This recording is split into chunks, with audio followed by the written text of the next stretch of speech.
It's the weekend. It's Mailbag. I'm joined this week by Warren, Rob, and soon Dave. Dave works on his own sort of time zone, so he'll be here soon. You know, he's Dave generally late, but never lets us down. Yeah, well, I don't want to be unkind to Dave because I like Dave a lot. Dave's one of my good mates, but he's known, isn't he? Let's just say for his timekeeping or lack of. It can be quite tardy, to say the least. Yeah, and that's anyway. We've all got our flaws, and that's a minor one of his. So yeah, we can let him off. He'll be here soon, I'm sure. He will. Yeah, I'm sure he will. Right, we will get straight into it. Then we'll kick off with the hot topic. What's your favourite EFC comeback player? The reason for this, there's quite a few actually.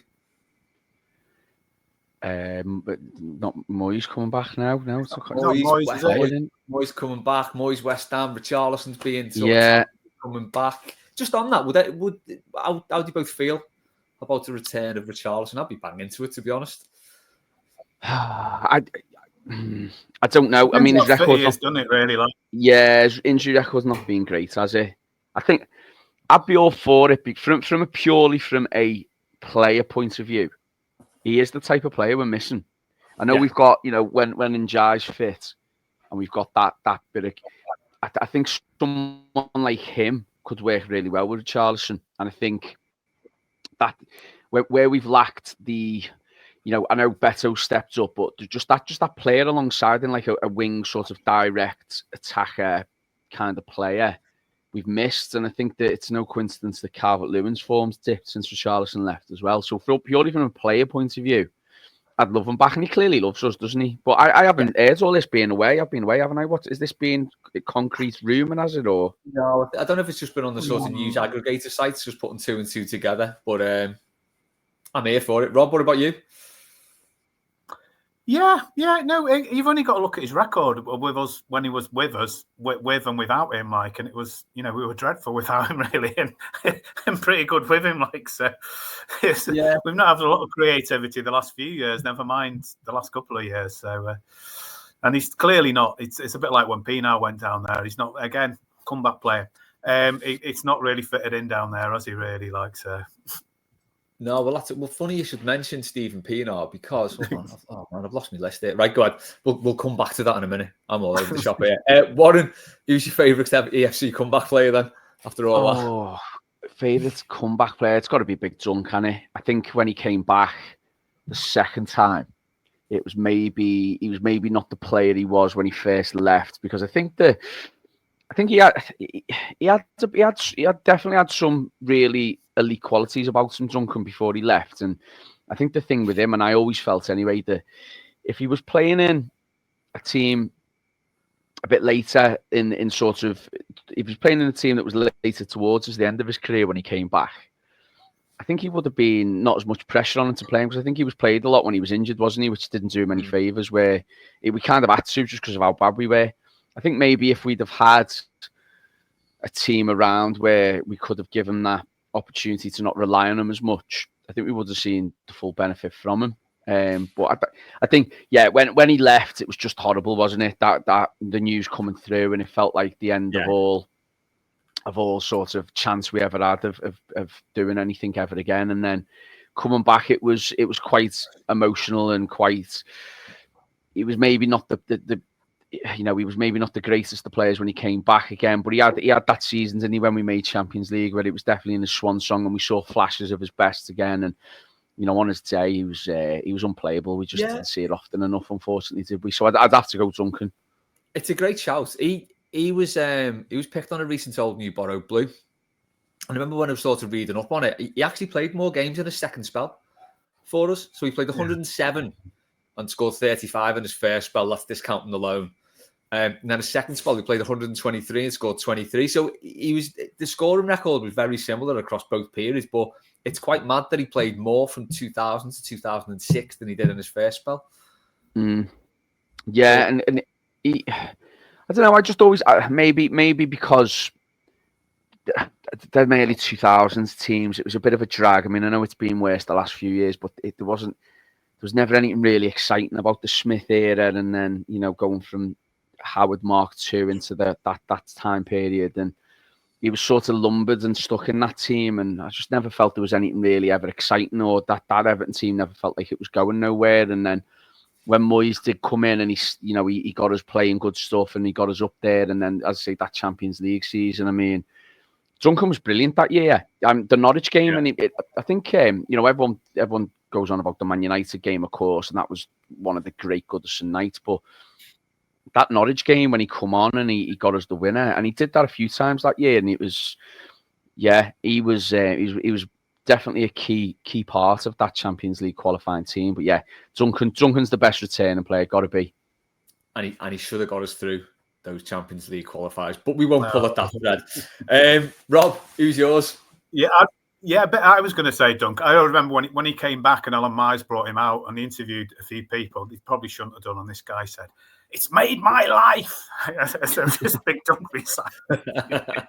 There's a few nutters outside the park end that day, as there normally is, Les, as you know. But this there wasn't even a game on. There wasn't even a game on. The other one I was going to say was when Unduff came back, because I think he did well for us, that second spell. Who was that? Sorry, I missed that. David Unsworth, when he came back. Oh yeah, of course. Yeah. That was a crazy one, wasn't it? He was a quality midfielder, a defender even. I don't know why I said midfielder, But that what he said about the Walter Smith era, there was some good games in him on stat. If you compare it to the last few years, God, it was god awful, compare that to Sam Allardyce and Sean Dyche, I think it. And I know we're comparing crap with crap, but but there was some good games in him on that Walter Smith. I think we forget that because of all that year when it was all 0-0. But I think that's all them ones with penalties. Was that penalty season? Was that the first or second spell? That was first spell, wasn't it? When he got all them penalties. I'm trying to think. That was Walter Smith, wasn't it? Yeah, when Monon's got all them penalties. I remember taking more in the second spell because he scored. It was one year he got 10 goals, and I think most of it was penalties, wasn't it? And he only I think he got them all but one. That's when we got penalties. Penalty taker. 10 goals, most of them penalties. How amazing is that? That could be a question. Why don't Everton get more penalties? What is going on? Oh, it's crazy. It's crazy. I mean, you could argue starting the season we weren't even getting into the box, so you don't get in the box, you don't get a penalty. But these last 8-10 weeks. Couple more answers to this. Tangled Up in Blues and 1 Million Sunsets on Blue Sky. What a lovely name that is. Both said Andy King, who had 2 spells at Everton, 1976 to 1980, which is the one I knew about. I don't remember him coming back 82 to 85 though. He actually played 44 and scored 11, which is a pretty decent return. Yeah, 1 and 4. Yeah. But yeah, I didn't know he was there as late as 1985. But yeah, for any 70s heads, Andy King is just he's just the man. My dad always raves about him alongside Bob Latchford and the usual ones. Liam said, Pienaar, surely. Good shout. Don't call me Shirley. Pienaar effectively had 4 spells, really, because he had 2 on loan and 2 as a permanent signing. And Tommy said, does Paul Rideout count being called back by Dave Watson? Oh, yeah. Didn't he go to China or somewhere random? He went somewhere really weird. He did go to China. States. He was in the States. Oh, was it the States? Yeah. Yeah, he went to the States. I think he's still over there now. Yeah, I don't recall that at all. We'll count it. We'll count it for the sake of the question. Yeah. Paul Rideout's one of the very, very underrated Everton players. Yeah. Listen, cup final winning goal scorer. So he's got to be up there. Yeah. No, he was when Royal came in, wasn't it? I think he took off because I think Royal realised. Didn't I hear, you might know more about this, Les. Didn't I hear a story that when he was younger, and this was before we signed him, that he played either a schoolboys game or an under 21 game at Wembley, and he was in midfield, and technically they all just said this kid is unbelievable. He's going to go all the way, and it never quite obviously reached the heights, but he was just played in the wrong role for a long time at Everton, and then Royal came in, and he had obviously Duncan as his foil or whoever, and then he did really well in that spell, and you saw his worth, and it was unfortunately just that it come maybe towards the latter of his career. But Paul Rideout was great. I thought Paul Rideout was great for us. He was class. Yeah, he was integral in that sort of mid-90s slight renaissance that we had. Right, moving off the hot topic. Still no signs of Dave. Oh no. Hope he's okay. Ben has asked, what's your least favourite stat used by pundits? For example, he can't stand it when the use of calendar year as if it means anything throughout the season, which is a great shout, isn't it? A calendar year, you could essentially have 2 different teams, more or less. It's completely useless. Rob, you've got an answer to this that you don't like? Oh, on the front foot. It doesn't mean anything, does it? Like, they're on the front foot. Like, it's just a cop-out, like, but, it doesn't mean anything, like. Yeah, they're full of cliches now. Whereas, like, it was interesting that Barry Davis was honoured, wasn't he, at Palace at the weekend. He's full of hyperbole. He didn't know a lot about football, but I prefer a Barry Davis who doesn't know a lot about football than they have all lines Davis was great. Come out with, like, yeah, he was. Didn't he do the 95 Cup final? I think he did. He did. It was normally Motti, and I always preferred him because he could do any event. Anyway, I'm going on favourite commentators. I'm going off the topic, really. But, yeah, they're full of cliches now. They're full of, like, sort of, they save up phrases and stuff. Like, Dave will know more about this, the radio man, like, but the radio commentators tend to be okay. But some of the TV ones now, like that Sam Matterface, he's full of cliches and crap. Like, like, it's... I can't think of any now. What always makes me laugh is when they're clearly trying to tee something up. And it doesn't happen. Yeah. So they'll tee something up as if someone's got to score and then it doesn't happen. And the amount of times like they do that, when it comes off, it's great. But the amount of times they do it, it doesn't. It is quite funny. Oh, well, yeah. Who's that? I've forgotten that. I've forgotten the name of the commentator now, but when that Granville played for Chelsea, he did a Gaga Granville. They are now open all hours. Like, I'll give him that one. Yeah. Well, for the younger listeners, that one, isn't it? But that was quite good. Yeah. Chelsea are open all hours. I thought that were good. So occasionally it is good, like, but some of them are just like, Yeah. But Dave, even the co-commentators have it now. Annoying phrases. Dave, we're talking about cliches. So what's your least favourite, or stats, what's your least favourite stat used by pundits? So Rob said front foot. Ben has said calendar year. Yeah, I think that's excellent, isn't it? A calendar year. What Rob's just been saying then about commentators these days. Do you know what? I'll even go into it. There's people that I've worked with who I think not too sure that you've got that job. I think when you make your way as a commentator, it's sort of like probably the most guaranteed job you're ever going to have.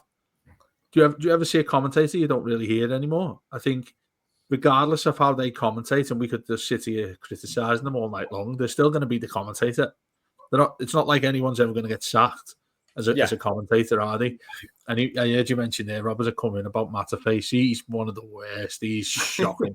He is woeful. Some of the things he comes out with. And is he still on TalkSport? He's also not a BBC man, surprisingly. Well, no, I can go through them. I can go through them. One of them for me is Guy Mowbray. I think Guy Mowbray is absolutely shocking. I think he's a woeful commentator. So bad that they give him the Gladiators on a Saturday night.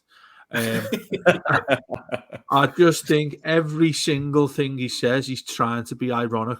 Every single time, every single line he says. And do you know what's interesting? I was talking about this. I've been working at Radio Merseyside quite a bit lately, and we were talking about Peter Drury. And Peter Drury is one of my favorite commentators. I think he's really good. But I don't know, and I've put this on my Twitter a couple of times, because he's with Sky now. Have you heard the way he commentates now? It's almost like he whispers. He whispers right. Oh no! Check it out when next time he's commentating. He'll go through it. He's very, very well spoken, isn't he? It's not so much like he dumbs down like various other commentators have, because it's obviously a local sort of social sport, which is football. But if you hear him talking, he's very well educated. You can tell that, like Clive Tilsley was. But when you hear him and he conducts a sentence, it'll be really low, and then no, it's a chance. And I don't know why he's trying to do it for a dramatic effect on people, but when he's got his co-com next to him, who, like, I don't know, a Neville or a Carragher, they'll talk normal. You can hear them like you hear us now talking, but with him, check it out next time. It's like, and I'm like, I'm screaming at the telly saying, turn his fucking mic up, turn the mic up. I think he's difficult to listen to at times. And I think he's great. And I think John Champion as well doesn't do much these days. and he does the Amazon stuff, and he was good with. Was it Shearer? Were they on doing the PSG Liverpool game? I think it was, wasn't it, the other night? Can't remember if it was them. But the other thing as well that I'd add to this, probably different in terms of cliches, is how many more gigs co-commentators are getting these days. Like, look how many things Steve, again, someone he's really good at what he does, and I know reasonably well, but Warnock seems to be on everything. Absolutely everything. All over the place. You see Alan Shearer doing Amazon and BBC Sport. You never see him doing Sky. Micah Richards, he does Match of the Day. He does Sky. He has no footballing knowledge whatsoever. He's just there for the laugh. These things, just like as much as a cliche, I just think that, turn the page. Some of this is just like, it's been there for donkey's years, and it's just boring to listen to.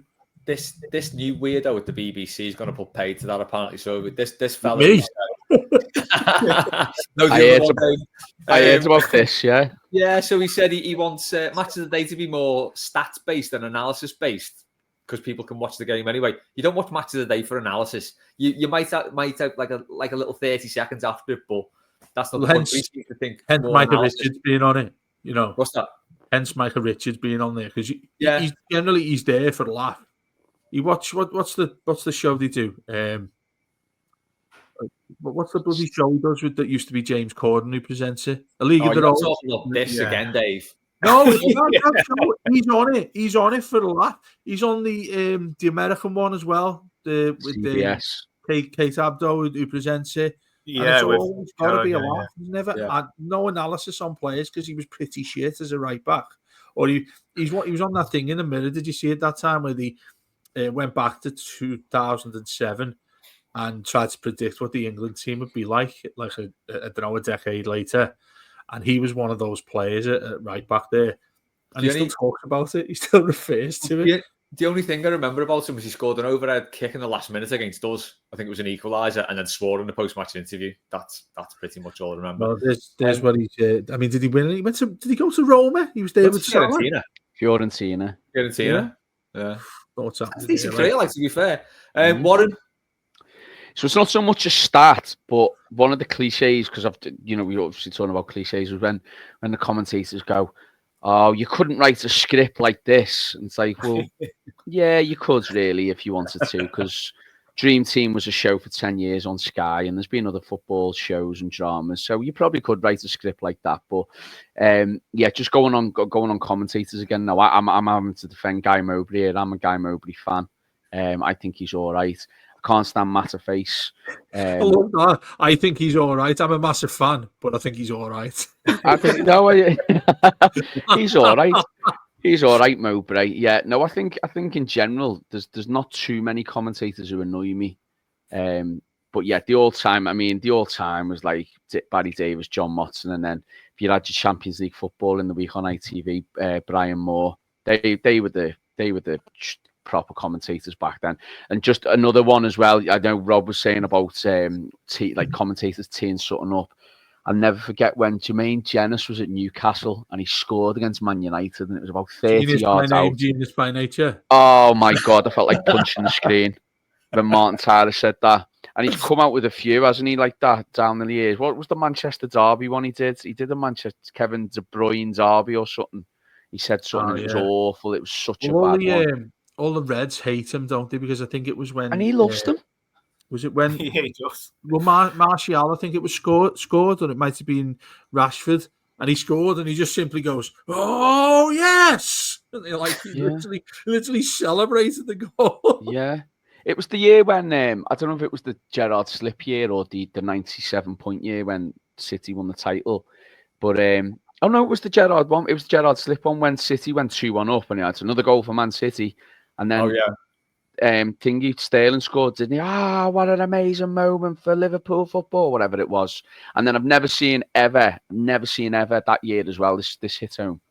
Sky purposely put the camera in front of the cop as they were singing that dirge. Oh, that does my head in. And silenced it so that everyone at home could watch it. And I thought, when have you ever, for anyone else, ever done that? So don't give me this, the Tyler and Sky 8, yeah, because you're on every week and they do this for you and they were desperate for you to win it. They cut to adverts when the teams come out every Yeah. week, except when it's them. Except when it's them. And they play that. Anyway, let's not Before let's you not carry on, rabbit hole.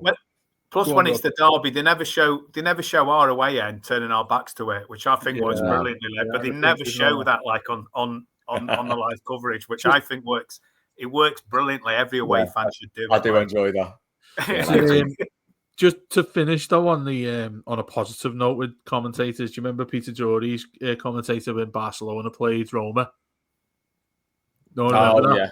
Where he says, Roma have risen from their ruins. Manolis, the Greek god in Rome. I actually thought that was really good. Do you know what I mean? Because it was like it actually was fitting for the occasion. He's put some research in there, hasn't he?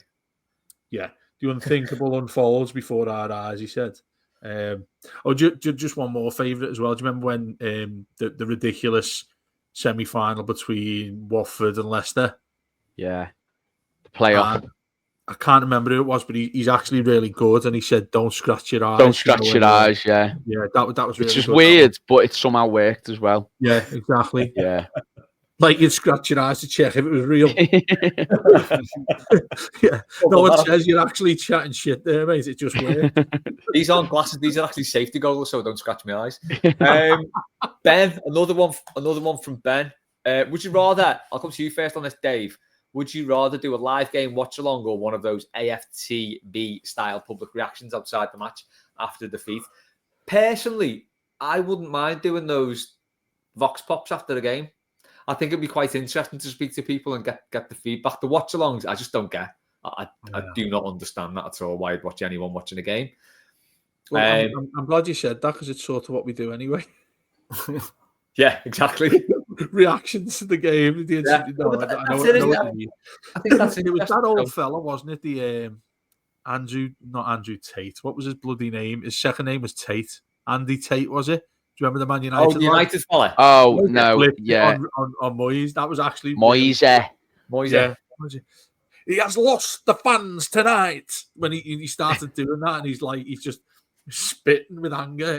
He's the most mank fella ever, isn't he? Yeah, he was. Yeah. Oh, it just goes too far, though, doesn't it? I think like Paddy Power or some snide betting company give him some sort of give him a few quid to do some sort of advert about it and all that.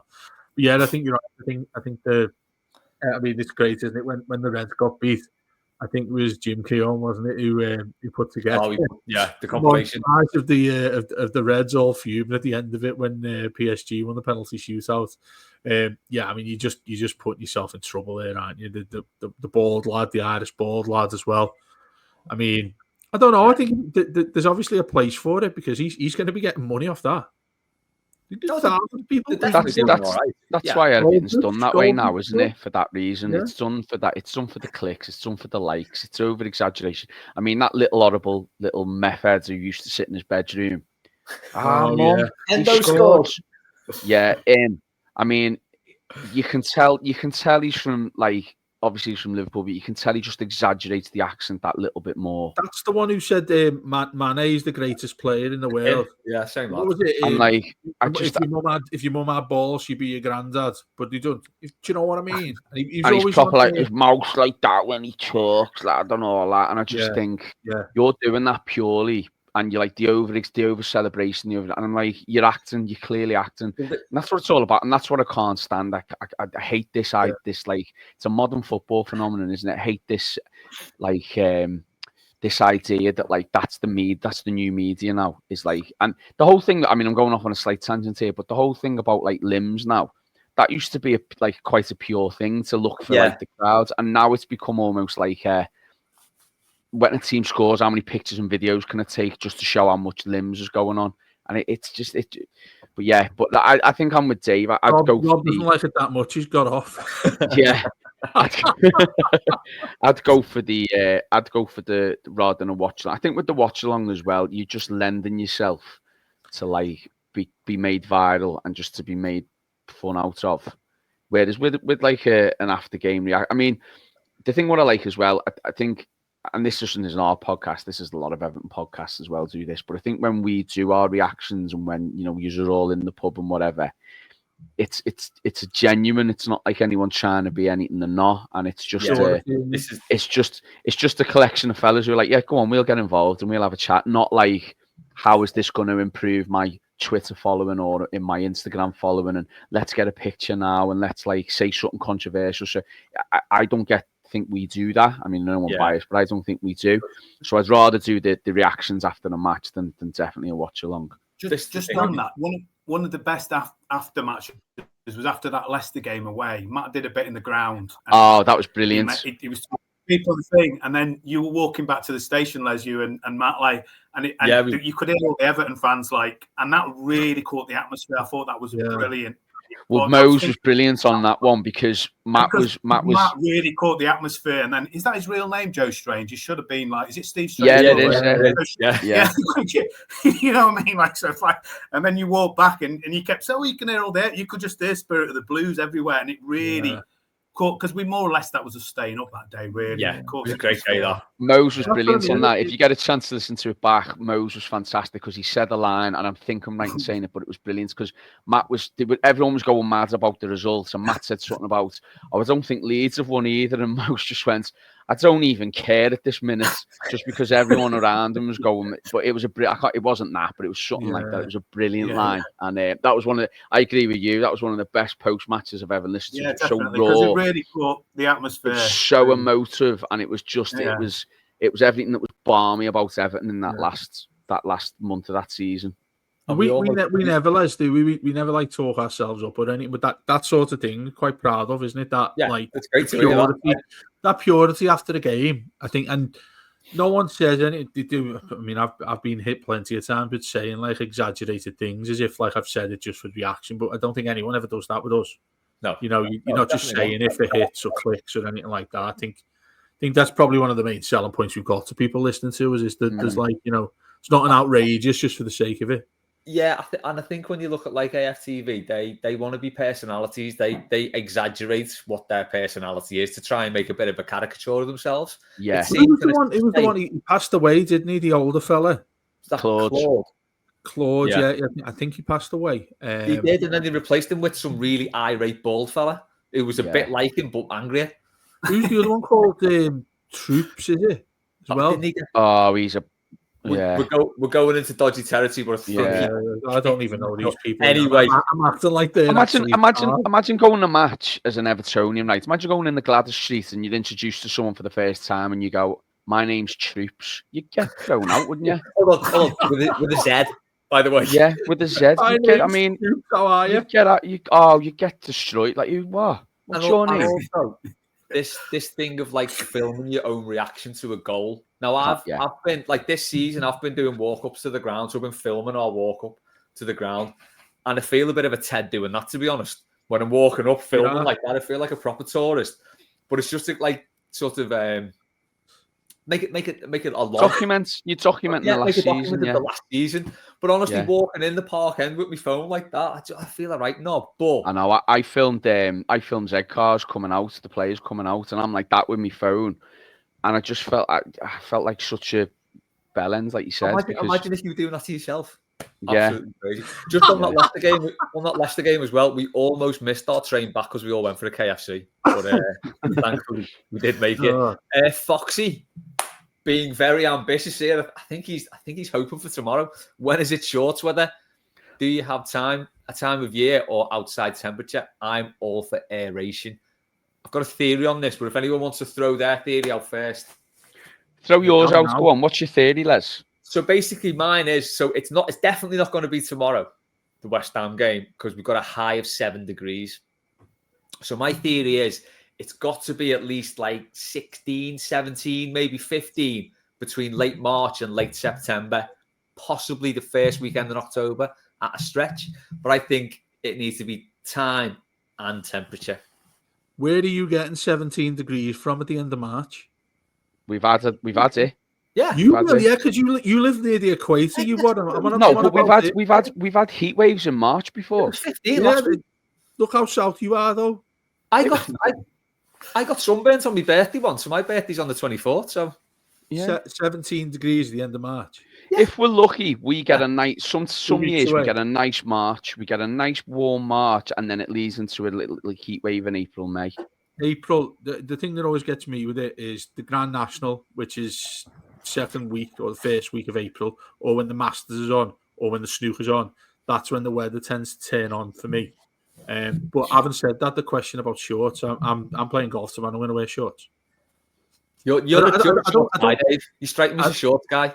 I love wearing shorts. Me, I don't have many pair of tracky bottoms or something like that, or like the old pair of jeans. But I'm pretty much shorts all the time. I just think the comfort of wearing shorts. I don't think there's anything better than that, to be honest.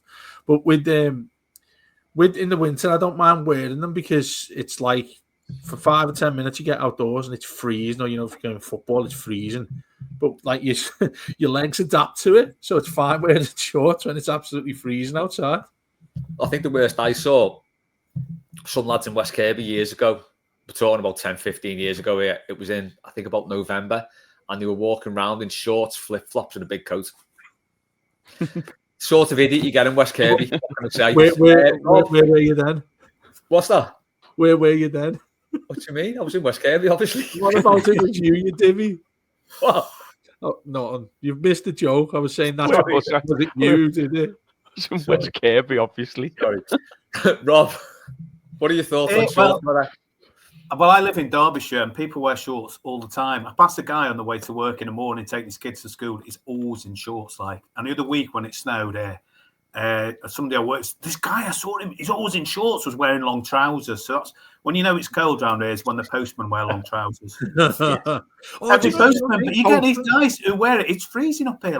We're original wool country here, so it's proper. And people wear shorts all the time. Certain people. Sometimes I think it's workers because it's more comfortable, or if you are delivering mail, it might be more comfy. But I think people just are in the habit of it, aren't they? So I think you do see more people in shorts all the time now. Do you know what you've just nailed there, Rob? Postman wearing shorts. I think that is a thing, isn't it? Yeah, I don't think I've seen many postmen wearing kecks. You tend to keep yourself warm, aren't you? Just running from house to house. It's like, I suppose.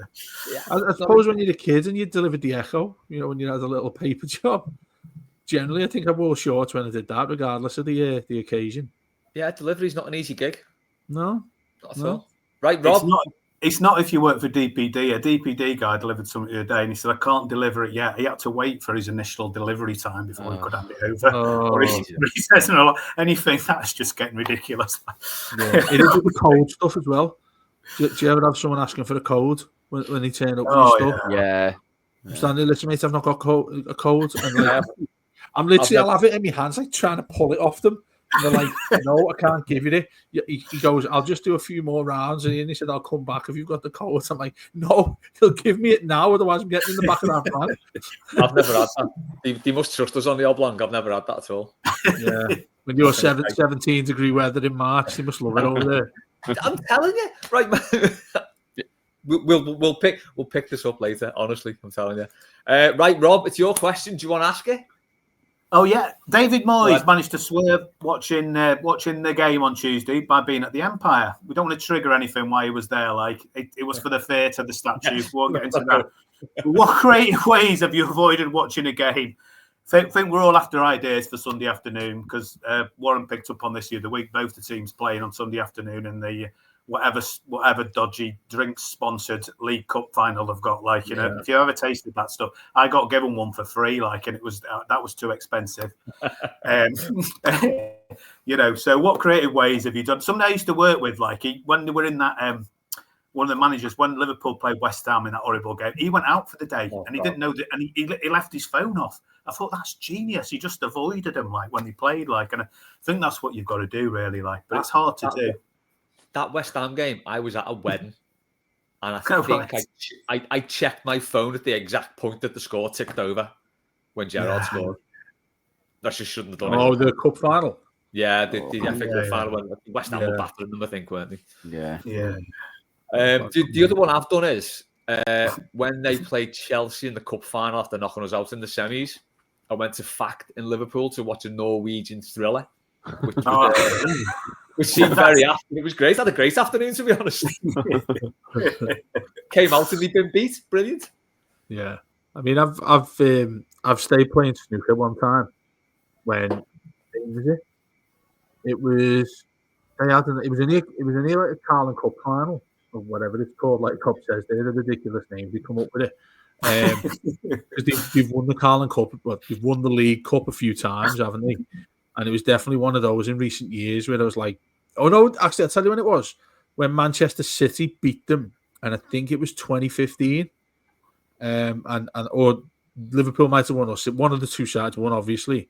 And I decided just to stay playing snooker for the rest of it. Don't look at my phone, just turn my phone off and just played snooker until I knew the game was over. Because you're in an enclosed place, you've got no one in and around you. It's like you get to a decent snooker hall as well. There's no tellies or anything like that. And like you're far away from a pub upstairs that's watching the actual game. So it's like just secluded on your own and then just look at your phone. Oh yeah, they've won it again. Felt like I took it a lot more comfortable then because we've all got red friends, haven't we? And I just can't stand them after games though. You know, I wish I didn't know you as a person just for those moments after the game that they've gone and won and a trophy. I despise them. I really can't stand those people. Do you know what I mean? It's like they take somebody, they take up a different person. Somebody else is them, and I just don't like. My wife's speaking quietly. My wife's a red, right? she's gone nuts before because she's not really into football much, but her mum is, and we've sat there watching the game with her mum. That's the Dave. Mum's there giving it loads, and obviously she's joining in with it and all that. And I'm sat there like, and honestly, I'm ready to start throwing people out the window, and I'm ready to just trash the entire house because there's nothing worse than those fair weather fans who get up for that game. Yeah. Do you know what I mean? So bless her, I got married to her 2 years ago. But I tell you, if that happened on that day, I'd be like, I'm just going to rethink this now. Do you know what I mean? Because there's nothing worse than that. So going back to Rob's question there's been many an occasion where I've just tried to stay away from it as much as I possibly can. The stupid thing I did was when they won the World Cup, when they won the Champions League. They'll probably claim to win in some World Cup, won't they? But when the in 2005, that one, I stupidly went with a few mates from school into the middle of Concert Square to watch it. Oh, I'm not joking. My dad rang me. Was in the train. We were late on the way in, because Maldini scores after 2 minutes, doesn't he? My dad rang me, going nuts, going, "It's 1-0 to Milan already. It's 1-0." Got there and it was 3-0, and I was like, "This is amazing." Just standing around all these, loads of them started going home. I was like, "This is going to be some night out." This. And then obviously the inevitable happened, and I was like, never, ever, ever watching them in a final ever again unless I have to in the way I did similar with was a 2002 FA Cup final where Arsenal battered them. Oh, 2001. Sorry, yeah. I was there taking the piss out of my mates for 80 minutes and then just, yeah. Arsenal should have won that about 4-0. Oh, God, yeah, they were trying to walk it in all day. But yeah. They always call smell the roses. If a cop-bite fell into a barrel of thumbs, they'd come out sucking a pair of tits. I'm convinced. But when you shocked about that PSG game, because anytime I've always maintained this idea that if Liverpool play in a two-legged game, if they're at home in the second leg, they always go through. I've seen a few tweets this week about how, because the ground's now full of tourists, basically, that it's lost that bit of thing about it. So yeah, maybe that's the case. Though, when you've been banging on for years that you've got fans all over the world, embrace it. The world can actually go to the game. You can't really complain, can you? You can't have it both ways, lads. No, you can't. Well, the thing is, with that, I did like quite statistically to prove me comment correct. And the one time they've done it where they were beaten at home, I don't know if you remember, it was a few years ago, Atletico Madrid. Yeah. I think he scored, didn't he? The Chelsea player, yeah. Morata scored. I think they won 3-1 after extra time. Do you know what? Yeah. As well, 'cause I know they listen to this, but I don't even care. like I celebrate some of the goals scored against them better than ours. Oh, Dave, I am not ashamed to admit that I get more satisfaction. I get more satisfaction out of a Liverpool defeat than an Everton win. I am not ashamed to admit that. When Gareth Bale scored that overhead kick, mate, I slid on the floor in our house, right? I was screaming, and I'm not joking. I wasn't drinking, honestly. I just slid on the floor like proper, like he did when he scored, proper, like he just slides on the floor like that. And I remember, like, again, she's watching it with her mum, watching it, like, and they go 3-1 up, don't they? And that happens, and like when they just like pant at the crowd, and they showed some little Liverpool kid like crying, and I'm like, fucking yes, look at him, you fucking little twat. I hope he can't get home. And honestly, I just lost it. Just went absolutely. Hope he can't get home. Get home. No, he's just losing a game. No, it's like that fella who like was having a scrap with Leon with the kid in his arms. It's just something just takes over. I don't want to bring it down then, but I think Sam tweeted this in the week. She said the last time Liverpool like went out the cup in that fashion, the world got shut down for 2 years. So things are looking pretty bleak at the minute. You never know. What have you done to avoid them? Do you know what? It's either stick the PlayStation on and play that and get your phone out the way, or get a one-way flight to some war-torn country so you don't have to observe it and know what's going on. Do you find it hard Do you find it hard to turn yourself away from them? I'm finding no, I can do it quite easily. I can do it really easy. But on Sunday, I think I'm going to find it difficult because I never want Liverpool to win ever. But Newcastle winning that on Sunday is going to be unbearable. Seeing them win it, it's horrible. It's weird, isn't it? But I've kind of also at the same time made peace that like whatever happens, it's going to be horrible. Like next year's another year, and no one will remember this final anyway. The weird thing for me is that them winning it is probably the less horrible outcome. I don't know. I know, but I can't ever want them to win anything. I just don't. It's just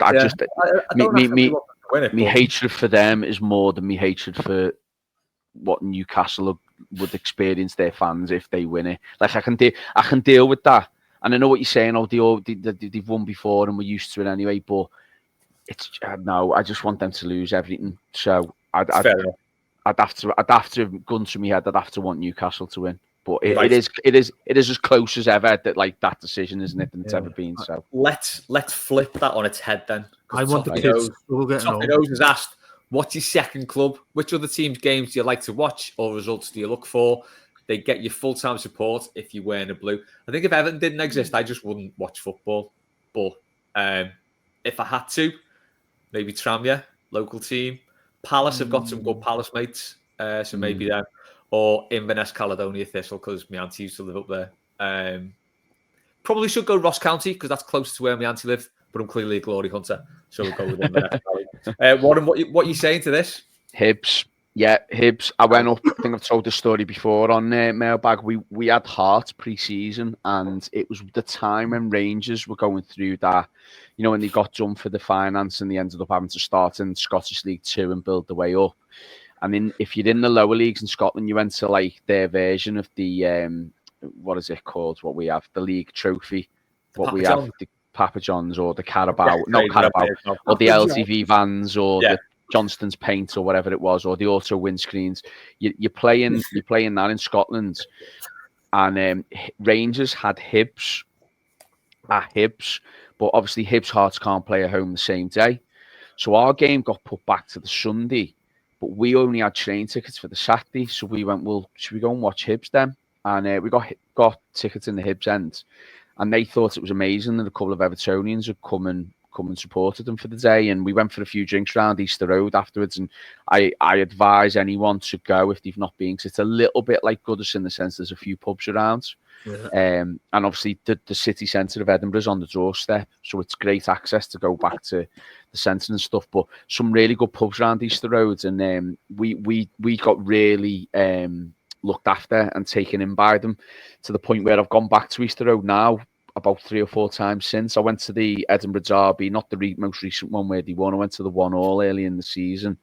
And bloody hell, Celtic and Rangers bad, I know, but they hate each other, Hearts and Hibs. That's a really big rivalry that people don't It's got get. the same sort of sectarian undertones, hasn't it? Not as much, but there's just a isn't it? horrible. Like I've never heard. I won't swear, but I've never heard the C word so much in my life. Honestly, it's just like no one says that like a Scot. no, I know I can, but like don't act like you're a respectful gentleman. Say it. No. Let's not. Because he's a teacher. Might pull us up. But anyway, going back to the question, Hibs, because I don't think I could support another English team anyway. I don't want to support another English team, and I like having a team in each country that I'd like Sampdoria in Italy, just purely because of the kit on Italia 90, not Italia 90, Football Italian on Channel 4. Used to love that old Sampdoria kit. So Sampdoria in Italy, and then each country try to have a little Espanyol in Spain as well. Yeah, so but no, well. Hibs would be the one for me. I suppose I'd better say Venezia as well, because like a proper hipster, I've got about 3 Venezia shirts just because. Anyway, Rob, what are you going with? Well, I live in Buxton, so Buxton trying to get in the Northern Premier League playoffs at the moment, so it's going okay. And I'm from Halifax originally, so the Super Shaman struggling to get back into the league at the moment. So they're my two. Possibly because I've lived in Liverpool. One of the best nicknames for the football team ever, the Shaman. Shaman, naughty, very naughty. Dave, because of the ground, but yeah. Is anybody got any salmon? Laugh. You know, I think non-league. I'd love to properly get into non-league side. I know they have the City of Liverpool, which I don't know it was developed a few years ago to be like an up and coming club, and it is good. It's good fun to go and watch them, but it's like Sunday league standard. I think just quickly on that, Dave. My issue with City of Liverpool was when it kind of the whole thing got hijacked by a load of copites, I think. Yeah. And they put out some sort of there was some comment sort of saying about going the game with your mates as though they'd invented it. It was one of them, but with City Liverpool, it was weird. It's got a bit awkward these days, I think. But yeah, I mean it's only up the road. I think it's like a £5 to get in. They initially started it was a really good idea that you could buy a share for like 20 quid or something like that, and they tried to grow it, and it hasn't quite gone as well as they wanted them. But like Marine as well, like to go and see Marine. They look like they're getting a better stadium than everybody else, by the way. What's going on there? But with Hibs there, that one said, it's actually hard to have a better affinity to because Stephen Naismith was there. And he was only sacked last year, wasn't he? I think. This season? Was it this season? Early this season. I think many of our listeners might have heard me say this story a couple of times, but we went up there, me, Paddy and Matt, and like I just called the club and I said, is there any chance we could interview Stephen Naismith? And it was while he was still playing, so I thought there's no chance of that. And their media fella got back to me, said, oh yeah, come up and see him. He'd like to talk, like Everton-wise and all that. So we drove up there, it was snowing and everything on the way there. Went up to see him. Such an absolute gent. You know the way he does a lot of charity work in the city still with yellow what do they call it when he does the Christmas dinner? Oh, not Whitehall. I know what you mean, the homeless charity in town, yeah. He still does stuff for that. And because the weather was that bad, we were due to meet him at like 4:00 in the afternoon. And we were too late getting there. And I thought, we're not going to be able to do it now. And I rang the fella and said, oh no, just come tomorrow, the day of the game of the Edinburgh Derby. He said, come and see him. So we went into their main, like their version of St. George's Park. It's called the Orion, something like that. And it's because they had issues with their training facility. So we went in there where they were training, and Stephen Naismith's just there, and he sat with us for ages. Give us 3 tickets to go to the game. So we were in the Hearts end, the away fans end, and just to double up what Warren said there, there's a different language of swearing in that place. It is absolutely nuts. I've never been anywhere that, and look, I've never been to an Old Firm derby. Obviously, been to our derby, but there's always like a decent conversation about what derby is the best or whatnot. That to me, it's only 20,000 that it holds, that stadium. It's a smart little ground, and coming there, I don't know if you remember this, Warren, but in my mind, it was a bridge or a bridge-like thing where it had like 2 lanes where they had the home fans and the away fans, and in between them were the stewards.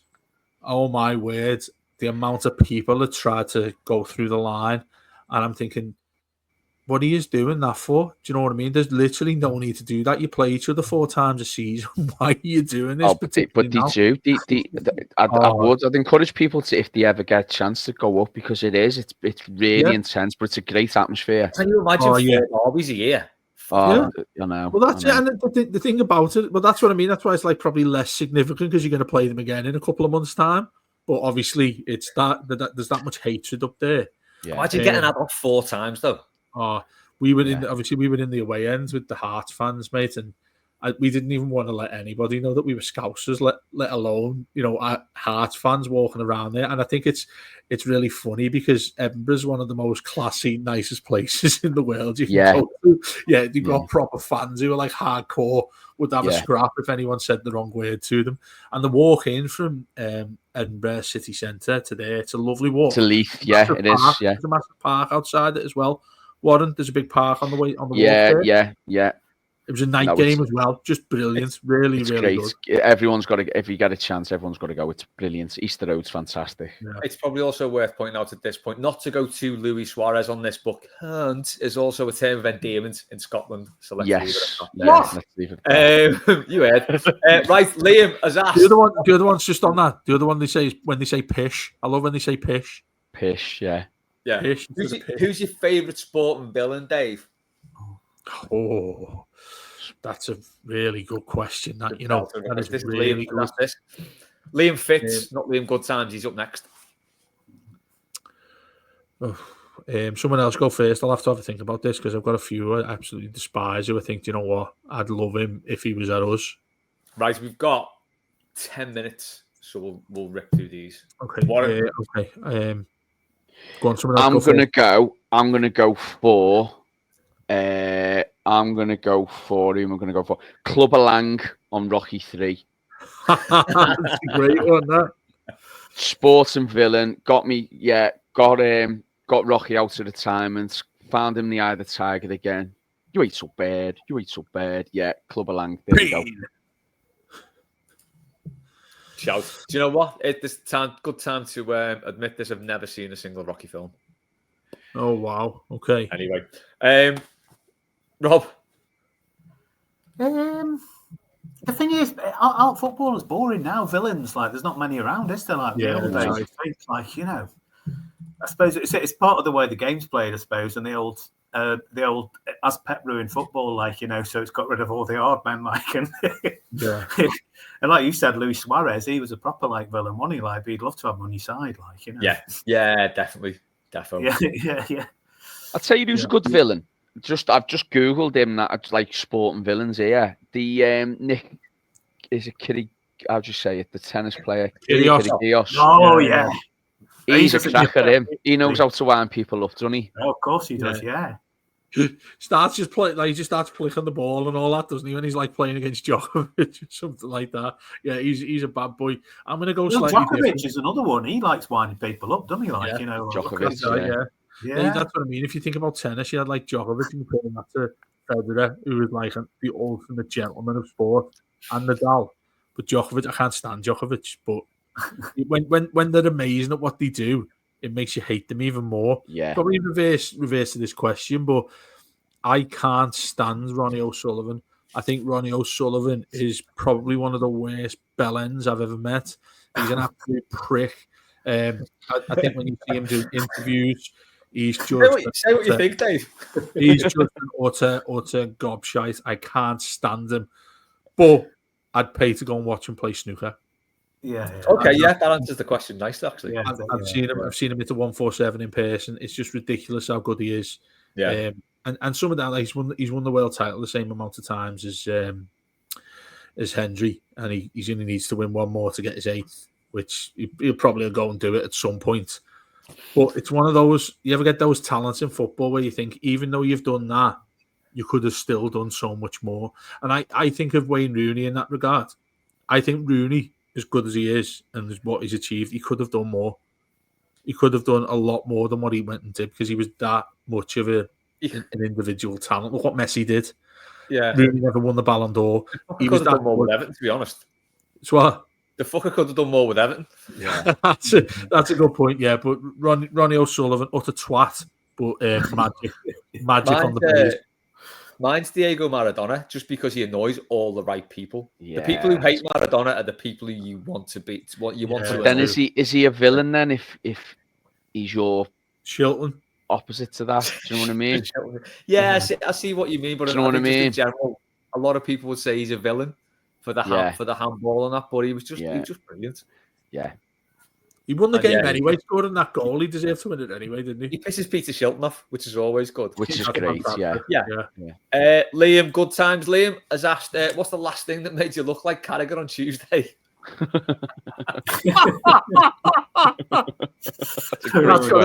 That's a great question. Yeah.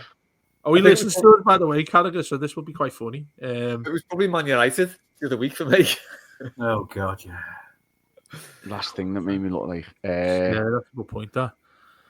Oh, I tell you what, Liam, that's a tough question. That's a very Liam question. That's really good. I've got one.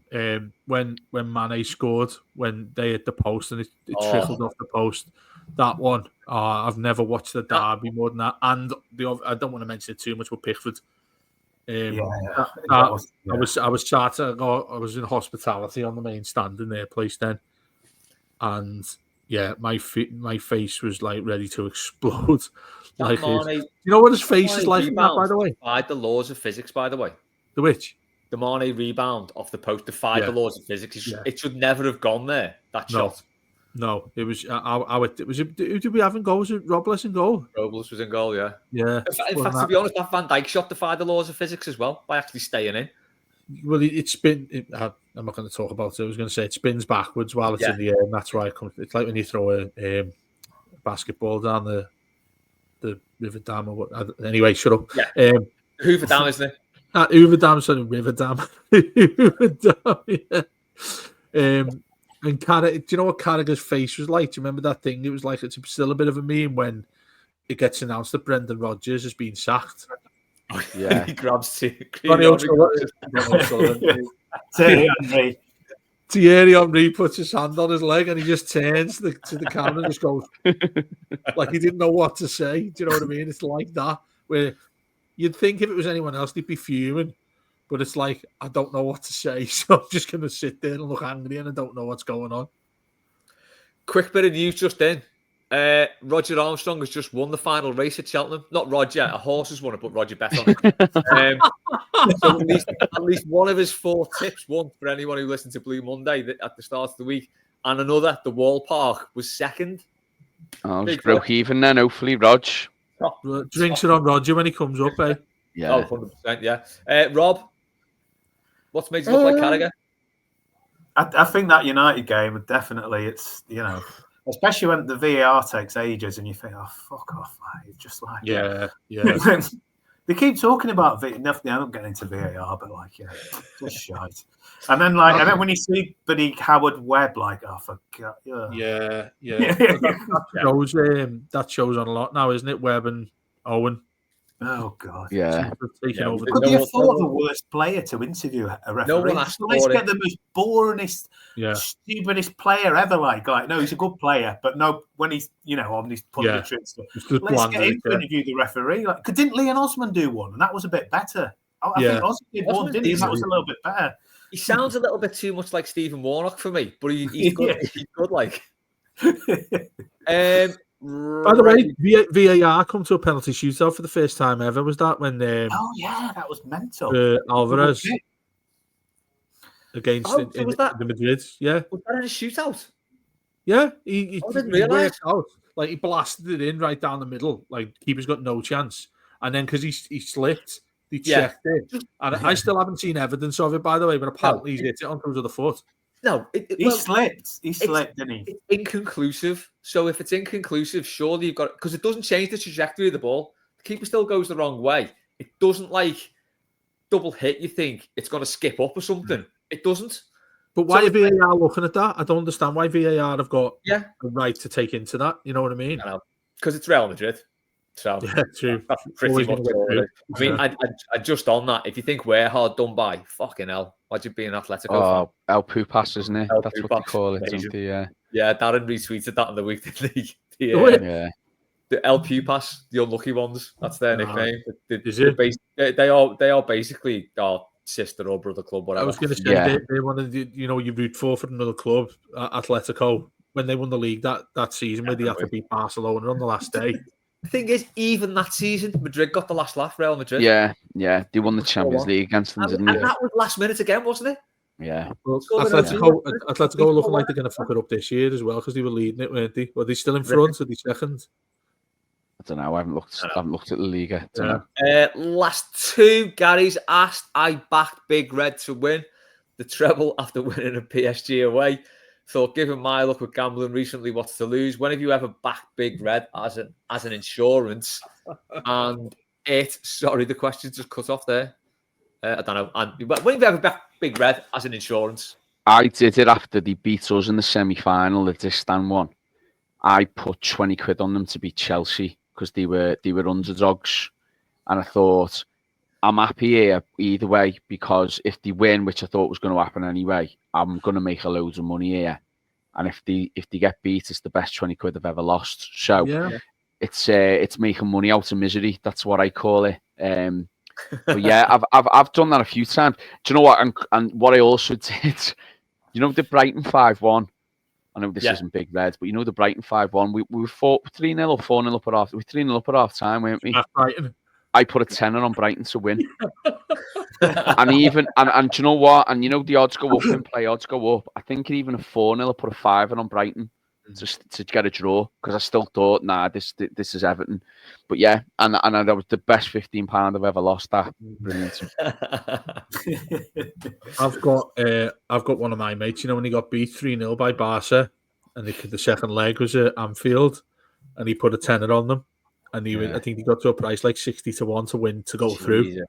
And obviously he went and won it 4-0 and went through. Like you do it, don't you? You just do it because you can't lose. Like you say, in a sort of way, you can't lose. If you back them, you're getting some money out of them winning. Obviously, if they lose, you don't care.